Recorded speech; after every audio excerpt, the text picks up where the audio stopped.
Anthony Bennett was the first Canadian-born NBA athlete to be selected first overall, and that level of hype and fame, along with injury, really got to the budding star. He never was able to show off the same dominance like he did when he was at the University of Las Vegas, and we're going to get to why exactly that happened. In this video, we're going to go through how much of a hype Anthony Bennett was and how quickly that train was derailed.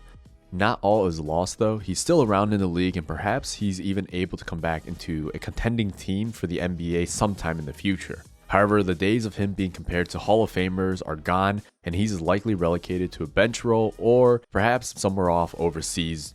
Anthony Bennett had a notable college career before entering the NBA draft. He played one season for college basketball at the UNLV, University of Las Vegas, Nevada during the 2012-2013 season. And during his time here, Bennett showcases athleticism, scoring ability, and versatility on the court. He quickly emerged as one of the dominant players in college basketball and made a significant impact for the Running Rebels. He averaged 16.1 points, 8.1 rebounds, and 1.2 assists per game during his freshman season and his only season in college. He shot 53.3% from the field, including 37.5% from three-point range, displaying his ability to score in a variety of ways.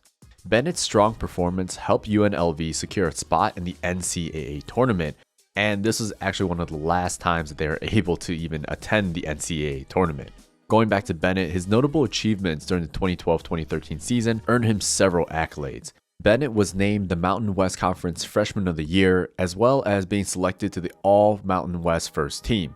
Additionally, he was recognized on a national level, receiving honors such as being the consensus First Team All-American, and winning the Wayman Tisdale Award, which is given to the nation's top freshmen. Bennett's impressive college campaign, along with his athleticism and scoring ability, contributed to him being selected first overall in the 2013 NBA draft. Now, this was as high as Anthony Bennett got, and this is where his hype was at its peak. Here's 3 things that led to the downfall to where he is now, overseas playing for second, third, fourth tier teams. One thing that people overlooked is the ability to come back from some type of injury. And for Anthony Bennett, he had 2 big surgeries that required a lot of time to recover. This caused all sorts of problems, especially for a young athlete. Think about all the change that's happened over the course of a couple of months. Anthony Bennett went from a hype student athlete to someone who just signed a $10 million contract and recovering from shoulder and sleep apnea surgery. All that money and that lifestyle change caused Bennett to struggle, along with limited playing time and hindering his ability to find consistent rhythm on the court. Being selected as the first overall pick in the 2013 draft came with significant expectations, and Bennett faced immense pressure to perform at a high level almost immediately. This, added with scrutiny, impacted his confidence and probably his overall development into achieving what he could have been. The second thing that we noticed immediately was his positional fit. He had the skill set of someone like a PJ Tucker, someone who was undersized at the power forward position, but unlike Tucker, Anthony never was able to show off his strong shooting ability or an elite defensive skill set. This lack of defined position made it challenging for teams to utilize him effectively.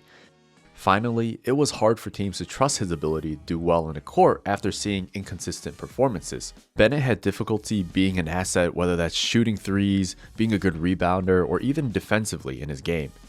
He struggled to replicate the success he had in college and couldn't contribute at this higher level.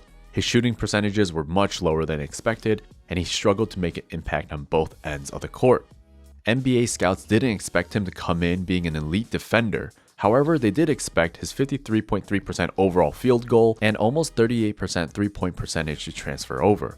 Instead, in the NBA, he never averaged more than 30.4% field goal on threes and was just slightly better overall at 42.1%. So why was there such a big difference? The focus shouldn't be what his stats were like in college, but where he got them and just the overall competition. Being at the University of Las Vegas didn't mean much. Since 2013, the program has not gotten a spot in the NCAA tournament, and the 3 years prior, they couldn't make it out of the first round. Against lower competition, Anthony was able to shine, but it seems like he was never able to rise up to the challenge for the top competitors. Although his professional career didn't quite live up to the expectations set during his college days, his college performance played a significant role in establishing him as a top prospect and garnering attention from NBA teams. He's still trying to get another chance playing at the top of leagues, starting with second-tier leagues overseas.